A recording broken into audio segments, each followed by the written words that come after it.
하나님 말씀은 역대상 21장 말씀인데 전장이지만 1절로부터 8절까지만 같이 읽겠습니다.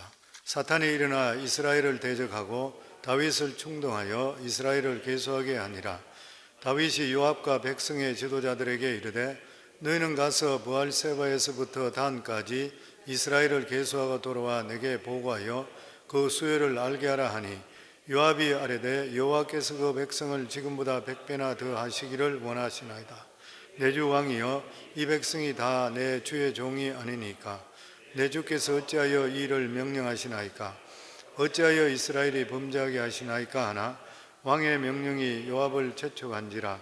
드디어 요압이 떠나 이스라엘 땅에 두루다닌 후에 예루살렘으로 돌아와 요압이 백성의 수요를 다윗에게 보고하니 이스라엘 중에 칼을 뺄 만한 자가 110만 명이요 유다 중에 칼을 뺄 만한 자가 47만이라. 요압이 왕의 명령을 마땅치 않게 여겨 레위와 베냐민 사람은 계수하지 아니하였더라. 하나님이 이 일을 악하게 여기사 이스라엘을 치심에 다윗이 하나님께 아뢰어 내가 이 일을 행함으로 큰 죄를 범하였나이다. 이제 간구함나오니 종의 죄를 용서하여 주옵소서.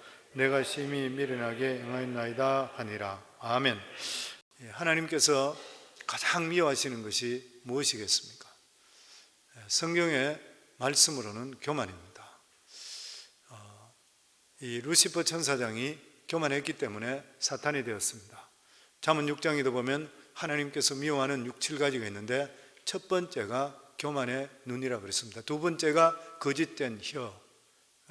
우리가 교만한 눈 그리고 거짓된 것 하나님께서 가장 싫어하시고 미워하신다 그랬습니다. 그래서 우리가 교만하면 하나님께서 반드시 꺾으십니다. 하나님께 사용되는 사람은 꺾이지 않고는 사용될 수가 결코 없는 것이죠. 다윗은 연단의 시기를 지나고 난 뒤에 하나님께서 그에게 쌓을 것이 없도록 엄청스러운 축복을 그에게 채워 주셨습니다. 그런데 이렇게 부흥과 축복의 길만 있는 것이 아니라 다윗은 하나님께 크게 매를 맞게 됩니다. 그것은 뭐냐면은 왕이 인구 조사를 했다는 이유로 다윗과 이스라엘을 쳐서 전염병으로 많은 사람들이 죽게 됩니다. 이스라엘 역사를 보면 전염병으로 인해서 죽는 사람들이 많이 죽는 사건이 두 번 있었습니다. 하나는 이스라엘 백성들이 출애굽하고 그리고 모압을 지나면서 모압 여인들이 이스라엘 백성들을 현혹하기 위해서 그리고 우상 숭배하고 음행하는 그러한 일을 자기들이 꾀임을 받을 때 많은 사람들이 거기에 꾀임을 받아서 음행하고 그리고 또한 우상을 숭배했습니다. 이랬을 때 하나님께서 전염병으로 그들을 쳐서 2만 4천 명이 죽었다 했습니다. 그리고 다른 한 번은 바로 오늘 여기 말씀 있는 대로 이 다윗이 인구조사를 하다가 하나님께서 진노하셔서 전염병을 보내서 3일 동안 무려 7만 명의 이스라엘 백성들이 죽었습니다. 그런데 우리가 여기에서 이해가 되지 않는 것이 뭐냐면은 다윗은 이스라엘 왕이기 때문에 이스라엘 왕이 인구조사를 했는 것이 왜 그렇게 큰 죄냐는 것이에요. 그러나 하나님께서는 다윗이 하나님의 허락 없이 인구조사했는 것을 굉장히 큰 죄로 생각해서 무려 7만 명 이상이 이 죽는 재앙으로 이스라엘을 쳐쳤습니다. 우리 1절 저희들 다시 한번 같이 읽습니다. 사탄이 일어나 이스라엘을 대적하고 다윗을 충동하여 이스라엘을 계수하게 하니라. 우리가 여기 궁금한 것이 왜 다윗이 한참 잘 나가고 있을 때에 갑자기 인구조사를 했으며 어째서 이것이 하나님 앞에 진노를 사게 되었냐 하는 것이요. 오늘 여기 말씀 보면 다윗이 인구조사를 하게 된 것은 사탄이 일어나 이스라엘을 대적해서 다윗을 충동했다, 격동했다 그렇게 이야기합니다.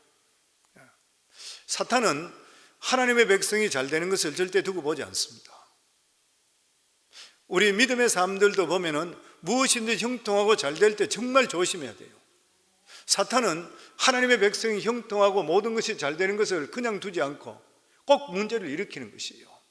그러니까 여기서도 보면은 이 말씀이 사탄이 일어나 이스라엘을 대적해서 다윗을 충동했다 했는데 사탄이 뭐 눈에 보이지 않게 해가지고 이렇게 했다는, 뭐 눈에 나타나서 했다는 그런 뜻이 아니라, 주경학자들이 보통 이야기할 때에 아마 이웃 나라 왕들과 서로 대적 관계에 있을 때에 이스라엘이 군사가 어느 정도 되는지 자기의 어떤 세력을 확실히 알기 위해서 했을 수도 있을 것이고, 그렇지 않으면은 옆에서 아부하고 이런 사람들이, 그러면서 다윗이 잘못되기를 원하는 이러한 사람들이 다윗을 충동질했을 것이라, 뭐 그렇게들 이야기합니다. 그러니까 사탄이 실제적으로 나타나는 것보다는 사람을 통해서 사탄이 역사하는 거죠.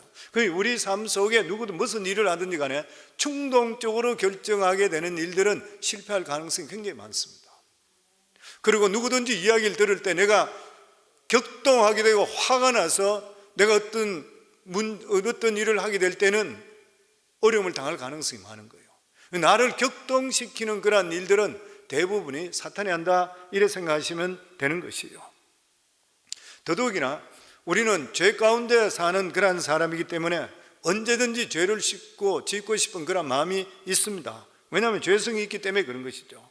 그런데 이것이 평소에는 신앙심이나 또 다른 사람 이목 때문에 눌려서 죄를 실제적으로 짓지 못하고 있다가 무엇인가 보든지 현혹되든지 듣든지 생각하게 될 때에 사탄이 우리 속에 죄 짓고 싶은 그러한 마음을, 본성을 충동질해버리는 거예요. 일단 이렇게 마음속에 충동이 오게 될 때는 이것을 벗어나기가 너무나 힘듭니다. 그리고 만약에 이러한 충동으로 인해서 죄를 짓게 될 때는 사탄이 인정사정 봐주지 않는 것이에요. 발목을 잡아버려요. 근데 도대체 우리가 이 성경을 보면서 이해가 되지 않는 것은 다윗 왕으로서 인구조사한 것이 왜 그렇게 큰 죄냐는 것이에요. 왕이라면 자기 나라 인구를 얼마든지 조사할 수가 있는 것입니다. 그렇기 때문에 우리의 상식적으로 볼 때 이거는 죄가 되지를 않는 것이에요. 그런데 인구조사가 하나님 보실 때는 엄청난 큰 죄를 지었는 것이에요. 도대체 이유가 무엇인 것입니까? 우선 가장 중요한 이유가 뭐냐면은 다윗은 이러한 인구조사를 통해서, 그러니까 이 병력들 시스템을 정립하려고 했던 거예요. 그래서 한 걸음 더 나아가서 이스라엘이 아주 강력한 군대를 갖기를 원했습니다. 다윗은 지금까지 하나님 말씀으로서 이스라엘을 부흥시켰어요. 그리고 다윗이 지금까지 전쟁할 때마다 전 백성들 전체를 동원한 것이 아니라 하나님께서 그때그때 각 지파에서 자원하는 사람을 통해서 전쟁을 치렀습니다. 그런데 다윗이 이렇게 전쟁을 하다 보니까 상시적으로 군대가 있어야 되겠구나, 이렇게 생각했는 것이요. 그리고 강력한 군대를 갖기를 원했습니다. 인간적으로 얼마든지 있을 수 있는 그런 것인 것이죠. 그 다윗이 이렇게 군대를 둬야 되겠다 생각했던 그런 이유가 나라가 굉장히 커지기 시작하는 거예요. 그러니까 강한 군대를 둬야 되겠다. 강한 군대를 조직해서 더 많은 나라들을 정복해야 되겠구나. 계속적으로 이기고 있으니까. 그래서 여기서 보면 사탄이 이스라엘을 칠구시를 만들기 위해서 다윗을 충동했는 것이에요. 그 어느 날 다윗이 누구 이야기를 들었던 자기 마음속에 들어왔던 간에 어떤 생각이 떠오르게 될 때 집착하게 되는 거예요. 벗어나질 못하는 것이에요. 처음에는 다윗은 하나님께 주시는 말씀 부흥으로 인해서 이스라엘에 부흥했는데 전쟁을 자꾸 하다 보니까 전쟁이 계속적으로 승리하면서 노획물도 많이 들어오니까 재미가 붙는 것이에요. 깡패들이 싸움하는데 이야기 들어보면 똑같은 말을 해요. 싸움도 자꾸 하다 보면 재미가 든대요. 사람을 때릴 때 쾌감이 있다 그래요. 그러다 보니까 자꾸 싸우는 것이에요. 전쟁도 똑같아진다 그래요. 전쟁을 통해서 나라가 커지고 자꾸 유명해지니까 노획물로 인해서 물질적으로 자꾸만 부유해지는 것이에요. 그러니까 다윗이 마음속에 큰 나라를 가져야 되겠구나, 그런 마음이 들게 되었던 것이에요. 그런데 하나님께서 이스라엘 백성들에게 뭐라고 말씀했습니까? 말이나 병거를 갖지 말라 그랬잖아요. 다윗은 예전에는 말을 수도 없이 수확했는데도 불구하고 말을 쓰지 못하도록 그 다리를 끊어버렸잖아요. 그래서 말을 못 쓰도록 했던 것이에요. 그런데도 불구하고 다윗은 마음이 지금 바뀌었는 것이에요. 다윗은 전쟁이 있을 때마다 그때그때 하나님께 기도함을 통해서 하나님께서 모든 전쟁을 해 주셨는 것이에요. 그런데 실제적으로 하나님은 우리에게 항상 말씀하지 않습니다. 하나님은 눈에 안 보이는 것이에요. 실제 우리가 예수 믿고 믿음에 산다고 하는 것은 세상적으로 볼 때는 불안할 때가 너무 많습니다. 세상 것들은 눈에 보여요. 하나님은 눈에 안 보이는 것이에요. 눈에 안 보이는데도 불구하고 이것을 우리가 믿고 살아야 되는 것이에요. 그러니까 어찌 보면 예수 믿는 사람은 미래가 불안하다 이렇게 생각할 수가 있는 것이에요. 지금까지는 하나님께서 다윗에게 하나님께서 눈동자 지켜주셨습니다. 그런데 다윗이 아마 이때 영적 상태가 올바르지 못했는가 봐요. 하나님의 영으로 충만한 상태가 된다 그러면은 우리 속에 염려나 걱정이나 불안은 사라지게 돼 있잖아요. 근데 그 마음속에 갑자기 그런 마음이 들어왔다고 하는 것은 하나님과 교통관계가 좋지가 않는 그런 상태였다 그렇게 생각이 되는 것이에요. 그리고 전쟁을 많이 해보면서 전쟁에 대한 그런 노하우도 많이 가지게 되었는 것이에요. 그러면서 점점 욕심이 생기게 되었는 것입니다. 그런데 이것은 하나님 뜻에 맞지를 않는 일인 것이죠. 하나님께서는 다윗이 전쟁을 해서 큰 나라 만드는 것을 원하시는 하나님이 아니셨습니다.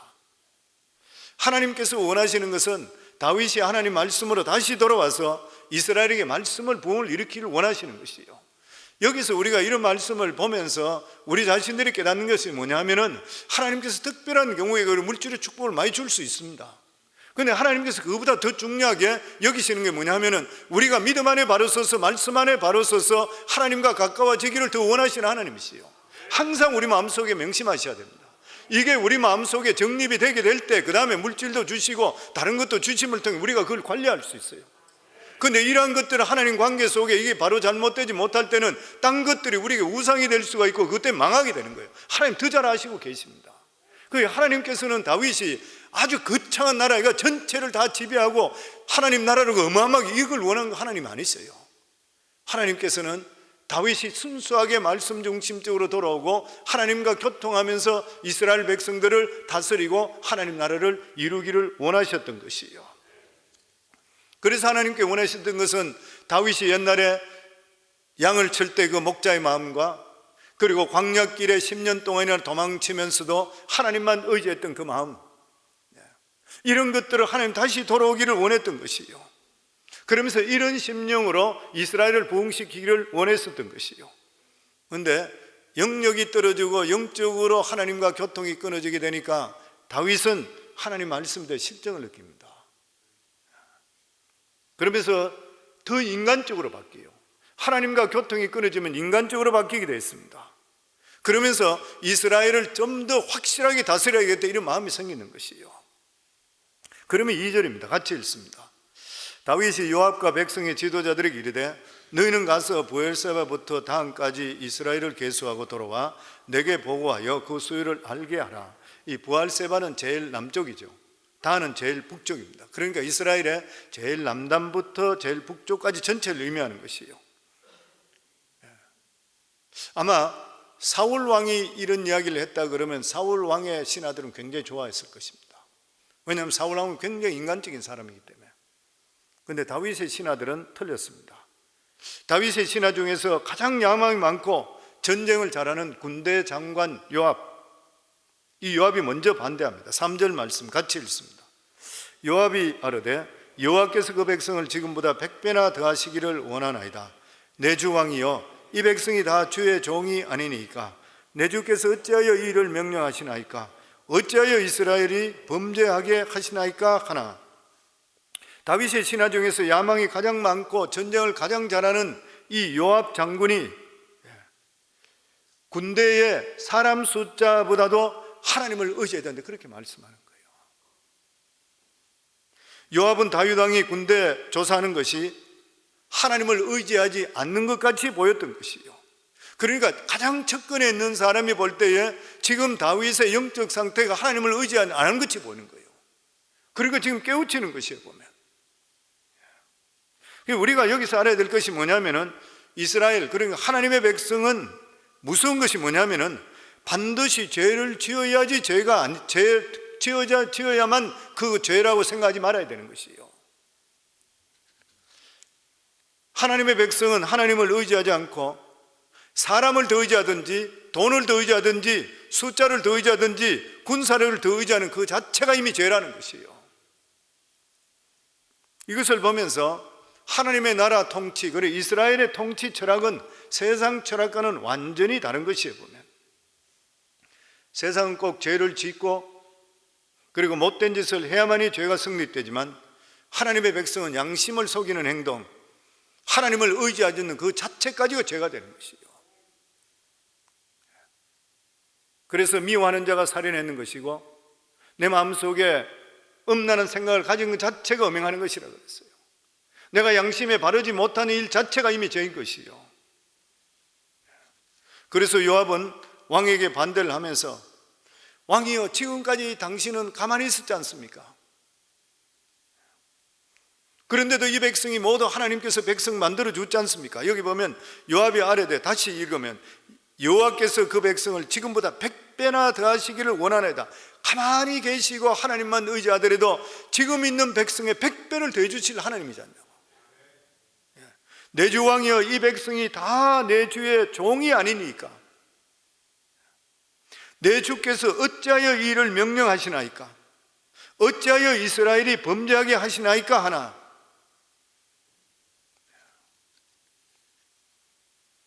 하나님께서 이렇게 복을 주는데 왜 그렇게 욕심 부립니까? 우리 믿는 사람들이 어려움 당하는 이유가 어디 있어요? 모든 사람이 다 그렇지만 욕심 때문에 그렇습니다. 욕심 때문인 것이죠.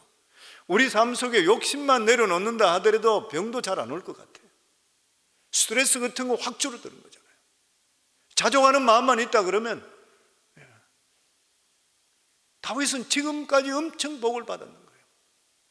그런데 갑자기 충동이 들어오면서 사탄이 그냥 두지를 않는 것이죠. 보면 이미 다윗은 사탄의 충동에 의해서 견딜 수가 없게 되는 것입니다. 그래서 이 말씀을 보면 우리가 생각하는 게 뭐냐면은, 우리는 때때로 가만히만 있으면 되는데 가만히 못 있으면 문제예요. 우리 삶이 그렇습니다. 가만히만 있으면 되는데 가만히 못 있고 일을 저지르는 경우가 많아요. 이게 바로 사탄의 충동질인 것이죠. 하나님의 백성은 하나님의 때가 아니라고 할 때는 아무것도 하지 말고 가만히 있어야 돼요. 사업하시는 분도 마찬가지입니다. 좀 하지 말라 하는데도 거의 하는 분들이 있어요. 하지 마라 그러는데도 막 그냥 한번 잡히고 나면 못 헤어나는 것 같아요. 그 길로 가지 마라 하는데도 불구하고 그냥 그 길로 가는 거예요. 가만히만 있으면 되는데, 가만히 있으면 손해 안 보고 괜찮은 일인데도 불구하고 가만히 있질 못해요. 사람들에게 가만히 있으면 되는데 가장 힘든 것이 뭐냐면 아무것도 안 하고 가만히 있는 거예요. 그게 보통 힘든 일이 아닌 것이에요. 그런데 우리 믿는 사람들에게는 하나님께서 가만히 있을 때 주신 일이 있습니다. 그것이 뭐냐면 말씀과 기도예요. 말씀과 기도입니다. 말씀과 기도로 준비되게 될 때는 하나님께서 일을 하시게 하는 타이밍을 맞춰서 길을 열어주세요. 그때 가야 되는 것이에요. 보면은. 근데 사람들은 말씀 듣고 기도하는 것, 예배잖아요. 이런 것들은 아무것도 아닌 것이 생각하는 것이에요. 그런데 하나님의 말씀을 듣고 기도하는 것, 이것만큼 더 큰 일은 예수 믿는 사람이 없습니다. 요한복음 6장에 보면은 예수를 따르던 무리들이 그렇게 이야기하잖아요. 어떻게 해야 하나님의 일을 할 수 있습니까? 그래서 예수님께서 하신 일이, 말씀하신 것이 하나님께서 보내신 자를 믿는 것이 하나님 일이라. 예수 잘 믿으라는 것이죠. 그런데 다윗은 아무것도 하지 않고 견딜 수가 없는 거예요. 그래서 요압을 독촉합니다. 빨리 인구조사해라. 사무엘서에 보면은 이 요압이 나가서 무려 10개월 동안 전 이스라엘을 다니면서 인구조사를 합니다. 그런데 그 결과는 엄청스럽죠. 왜냐하면 이스라엘 백성 중에 전쟁할 수 있는 사람이 110만 명, 그리고 유다 백성 중에서는 47만 명. 다윗은 이 모든 군인들이 자기 군인이라고 생각했어요. 이게 어떻게 자기 군인입니까? 하나님 백성인데. 하나님 백성이잖아요. 이스라엘의 한 사람 한 사람은 어떻게 서는지 결정권은 하나님께 달려 있어요. 근데 사단이 들어와서 충동을 하게 되니까 영적인 눈이 완전히 멀어버렸던 거예요. 장님이 되어버렸습니다. 우리도 사람을 볼 때에 사람을 절대로 이용하면 안 돼요. 모두 다가 하나님의 사람입니다. 교회 모두 계시는 성도님 한 분 한 분들마다 하나님의 사람이요. 목회자도 마음대로 할 수 없어요. 성도들끼리도 교제를 하실 때에 내가 무엇을 저 사람에게 도와줄까 생각이 되지, 저 사람을 통해 내가 이익을 가질까 하시면 안 돼요. 항상 무슨 일이든 간에 우리 예수 믿는 사람은 주는 종교예요. 주는 것. 무엇이든지 내가 어떻게 저 사람을 위해서 더 해줄 수 있을까? 그럴 때 하나님께서 내 삶을 책임져 주셔요. 사람이 내 삶을 책임지는 것이 아니라 하나님께 책임져 주시게 되어 있는 것이에요, 보면. 아멘. 하나님께서 이 다윗을, 이런 것을 정말 하나님께서 진노하셨습니다. 그래서 매를 드십니다. 7절에서 8절입니다. 같이 읽습니다. 하나님이 이 일을 악하게 여기사 이스라엘을 치심에 다윗이 하나님께 아뢰되 내가 이 일을 행함으로 큰 죄를 범하였나이다. 이제 간구하옵나이니 종의 죄를 용서하여 주옵소서. 내가 심히 미련하게 행하였나이다 하니라. 아마 이스라엘의 어려운 일들이 계속 생겼나 봐요. 무엇인지 구체적으로는 알 수가 없는 것이에요. 그래서 이제 다윗도 제정신이 돌아왔습니다. 제정신이 돌아와서 내가 크게 잘못했습니다 그래요. 결과적으로 이것 때문에 7만 명이 3년 만에 죽게 되죠. 우리가 이것을 보고 아는 것이 뭐냐면, 리더가 잘못되게 될 때는 그 아래 소속되어 있는 사람들이 반드시 대가를 치른다는 거예요. 그래서 나라의 대통령도 리더가 바로 서야 되는 것이고, 교회 목회자도 바로 서야 되는 것이고, 회사의 사장도 바로 서야 되는 것이고, 가정의 가정도 바로 서야 돼요. 리더가 잘못 판단을 내리게 되면 그 같이 속해 있는 사람이 진짜 어려움을 당하는 것이에요. 하나님은 우리를 사랑해 주셔서 우리가 잘못하고 회개하면 다 용서해 주십니다. 그런데 하나님께서는 어떨 때는 회개를 한다 하더라도 징계 채찍을 드실 때가 있습니다. 언제냐면 다시 그 죄에 빠질 가능성이 있을 때 하나님께 징계 채찍을 하나님 드시는 것이에요. 하나님께서 다윗도 인간이기 때문에 얼마든지 인간적으로 성공하고 싶고 인간적으로 유명해지고 싶은 그러한 가능성이 있다는 것을 알고 계셨습니다. 그래서 하나님께서 한참 잘 나갈 때 채찍을 드시는 것이에요. 그러면서 하나님께서 다윗에게 네가 잘못한 데 대해서 매를 선택하라 이렇게 말씀합니다. 9절에서 우리 12절까지 저희들 같이 읽습니다. 여호와께서 다윗의 선견자 갓에게 이르되 가서 다윗에게 말하여 이르기를 여호와의 말씀이 내가 내게 세 가지를 보이노니 그 중에서 하나를 택하라. 내가 그것을 내게 행하리라 하셨다 하라. 갓이 다윗에게 나와 그에게 말하되 여호와의 말씀이 너는 마음대로 택하라. 혹 3년 기근이든지 혹 내가 석 달을 적군에게 피하여 적군의 칼에 쫓길 일이든지 혹 여호와의 칼 곧 전염병이 사흘 동안 이 땅에 유행하며 여호와의 천사가 이스라엘 온 지경을 멸할 일이든지 하셨나니 내가 무슨 말로 나를 보내신 이에게 대답할지를 결정하소서 하니, 하나님께서 다윗에게 선지자죠, 선견자 갓을 보냈습니다. 다윗 옆에 항상 옆에 같이 있던 사람은 나단 선지자입니다. 나단 선지자인데 여기는 보면 선지자 갓을 하나님께서 보냈어요. 이 갓 선지자가 우리 다른 성경에 나오는데 보면은 다윗이 갓 선지자를 언제 만나냐면 다윗이 사울에게 쫓겨 다닐 때에 아둘람 광야에 그곳에 머물러 있을 때 갓 선지자가 하나님의 부름을 받고 와서 다윗에게 와서 있는 것이 아둘람 골짜기에서 나와서 유다 골짜기로 가라 그래요. 유다 광야 쪽으로 가라 그렇게 해요. 그러면서 그 말을 전해준 사람이 가장 자기가 힘들고 어려울 때 그때 다윗이 하나님만 바라보고 있을 때 와서 메시지를 줬던 선지자가 갓 선지자입니다. 여기 다시 와서 갓이 나타나는 거예요. 그래서 주경학자들이 이야기할 때 일반적으로 그렇게 이야기합니다. 여기서 갓 선지자가 왔다 이야기는 다윗이 옛날에 가장 어렵고 힘들고 할 때 하나님만 매달릴 때 그 순수한 자기의 첫사랑을 다시 회복하라는 것이에요. 다시 회복하라. 다시 하나님만이 만왕의 왕이 되시고 그리고 만주의 주가 되시고 그리고 다윗 자기 자신의 주권자가 되신다는 것을 마음속에 다시 한 번 더 하나님께 고백하고 돌아오라. 그래서 갓 선지자를 보냈을 것이라 그래요. 그리고 하나님께 세 가지를 이야기하셨습니다. 어느 것을 택하겠냐? 우리가 생각할 때 하나님께서 다윗을 치기로 결정했다면 무조건 때리시면 되지, 뭔 또 초이스를 주는 것인지. 그것은 하나님께서 다윗을 때리는 것이 결코 다윗이 밉거나 싫어서 때린 것이 아니라는 것을 보여주기 위해서인 것이요. 우리는 매를 맞지 않고 넘어가면 좋겠다 생각하는데 하나님께서 그렇게 허락하시지를 않았습니다. 용서와 죄값을 치르는 것은 별개의 문제입니다. 용서해 주는 건 용서해 주더라도 내가 잘못된 일에 대해서 분명히 깨닫게 하나님께서 만들어 주시는 것이요. 그래서 하나님께서 다윗에게 세 가지 중에 하나를 택했는데 그 어느 하나라도 만만한 것은 없는 것이요. 다윗에게 택해라 하신 징계는 3년 동안 기근 내리는 것, 그리고 석 달 동안 적들에게 쫓기는 것, 그리고 3일 동안의 전염병입니다. 여기 첫 번째, 두 번째, 세 번째 보면은 3년 동안 기근, 두 번째는 적들에 쫓기는 것, 세 번째 3일 전염병. 여기 보면 첫 번째와 세 번째는 온 이스라엘이 당하는 고통이에요. 3년 동안 기근이니까, 그리고 3일 동안 전염병이니까. 근데 두 번째만은 다윗 개인이 당하는 겁니다. 석 달 동안 적에게 쫓기는 것이요. 3년의 기근이라는 게 뭐예요? 경제적인 고통입니다. 기근이 오면 경제적인 고통이잖아요. 석 달 동안 적에게 쫓긴다는 것은 다윗은 아주 어려운 일을 당했어요.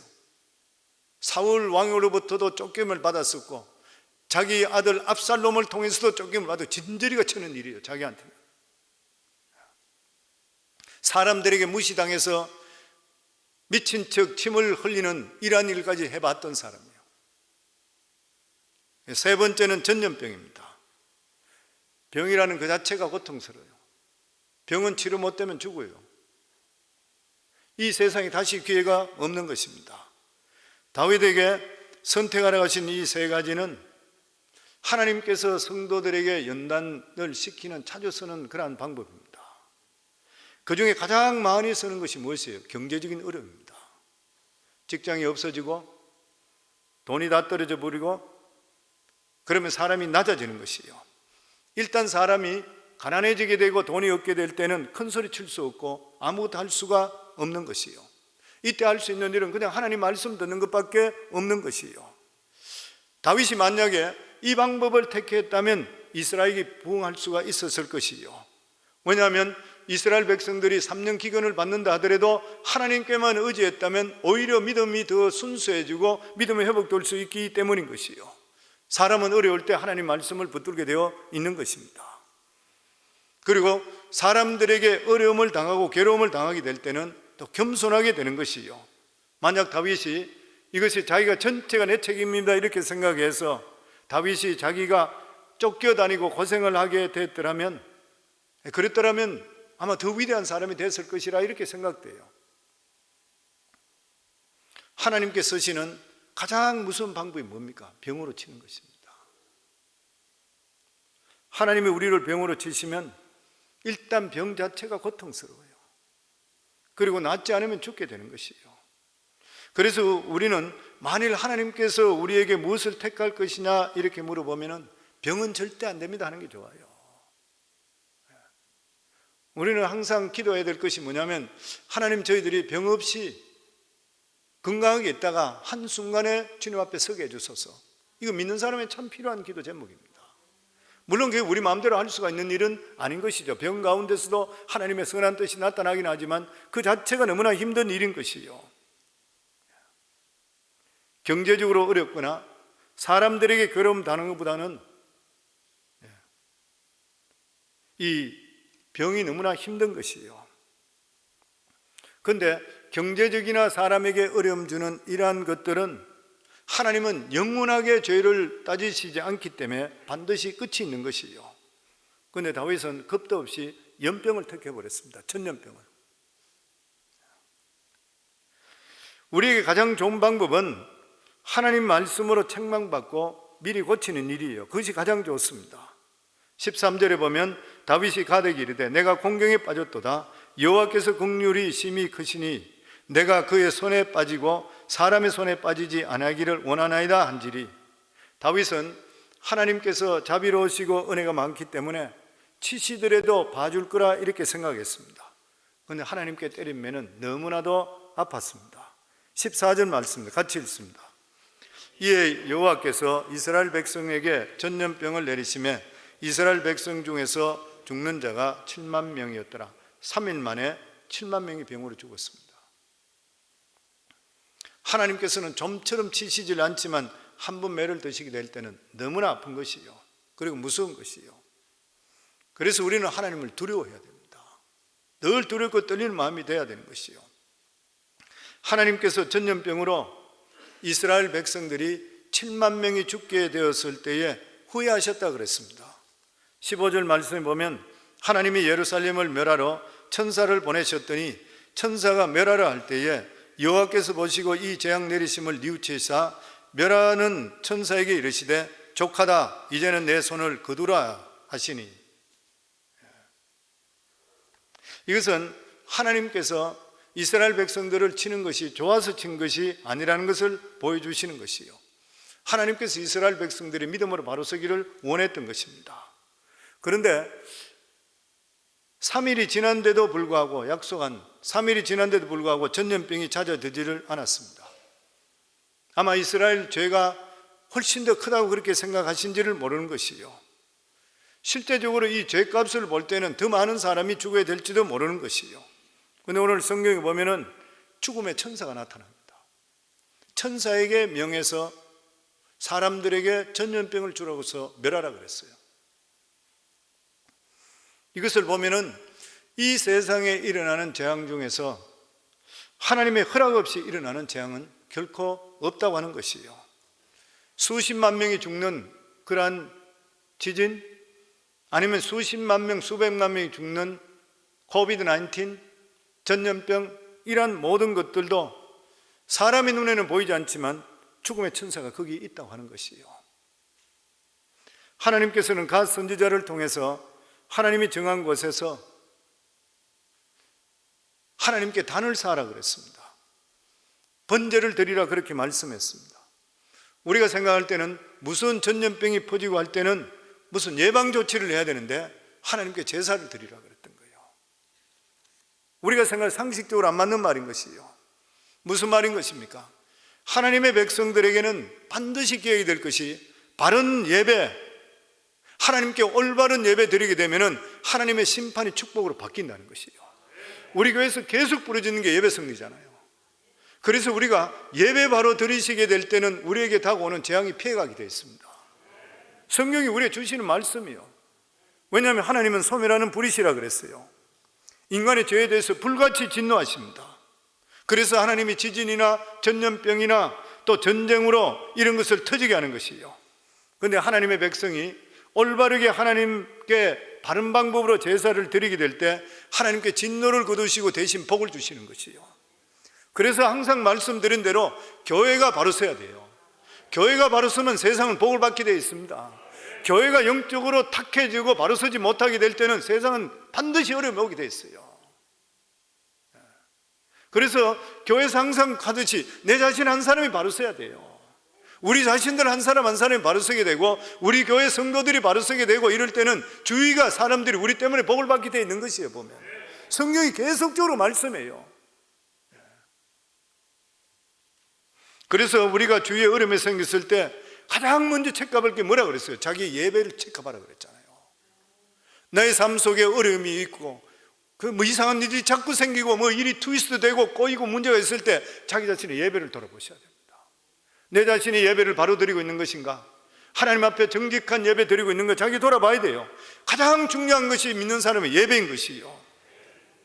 이 예배에서 우리들은 자기의 교만을 하나님 앞에 자복해야 되는 것이고 오직 하나님의 의로우신 예수 그리스도만 붙들어야 되는 것이요.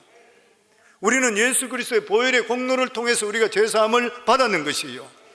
우리는 모두 다는 내가 가지고 있는 자랑이나 내가 뭐 할 수 있는 거 다 내려놓고 오직 주님만 바라봅니다. 주님 보혈만 붙들기를 주의 이름으로 축원합니다. 그러면 문제가 해결되기를 시작하는 것이요.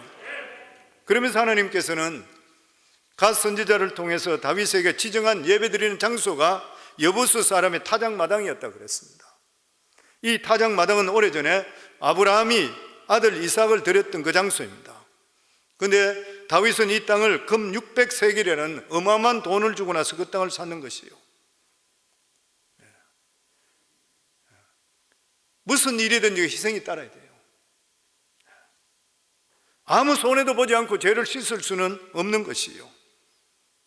내가 죄 씻음 받기 위해서 내가 상당한 대가를 지불하는 걸 절대 아까워할 필요가 없는 것입니다. 사람은 누구든지 간에 가장 중요하다고 생각하는 것을 위해서 시간과 돈을 사용하는 것이요.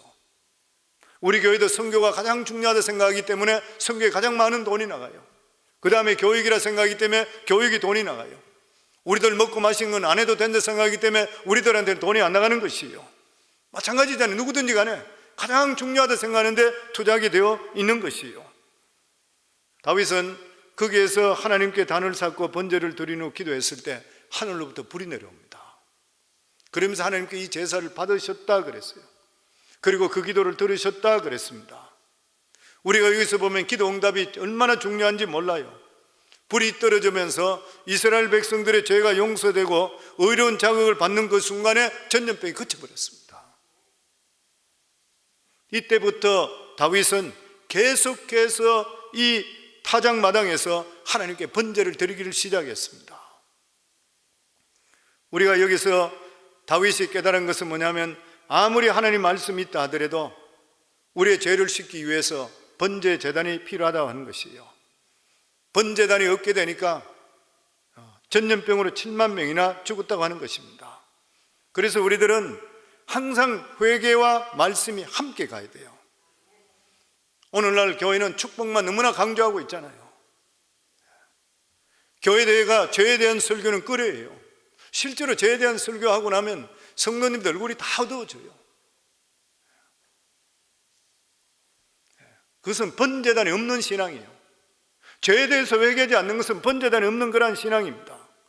우리들은 항상 생각할 때 하나님 앞에 죄인인 것이요, 하나님 앞에 죄 씻음을 받아야 되는 것이요, 그러기 위해서는 우리 자신들이 올바른 제벌을 드려줄 수 있어야 되고 말씀과 기도의 능력으로 우리가 이 세상을 살아갈 수 있어야 되는 것이요.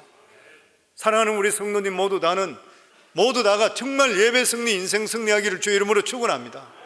그리고 말씀과 기도의 능력으로 세상을 승리할 수 있기를 주의 이름으로 축원합니다. 그리고 우리 자신들을 계속 쳐시기 바랍니다. 벌떡벌떡 일어나는 우리의 교만들을 계속 쳐셔야 돼요. 하나님 앞에 교만한 자는 절대 끄끄시지 그냥 두시질 않습니다. 가장 미워하시기 때문에. 그리고 하나님 앞에서 항상 겸손하고, 그리고 거짓된 혀, 우리가 하나님 앞에 정직하고 사람들 앞에 정직하고 믿음을 가지고 가시게 될 때는 여러 가지 어려움이 있다 하더라도 결과적으로 하나님께서 모든 것을 합력해서 선을 이루어 주시고 우리 삶 속에 형통의 길로 이끌어 주실 줄을 믿습니다. 이러한 모든 신앙으로 승리하기를 주 이름으로 축원합니다.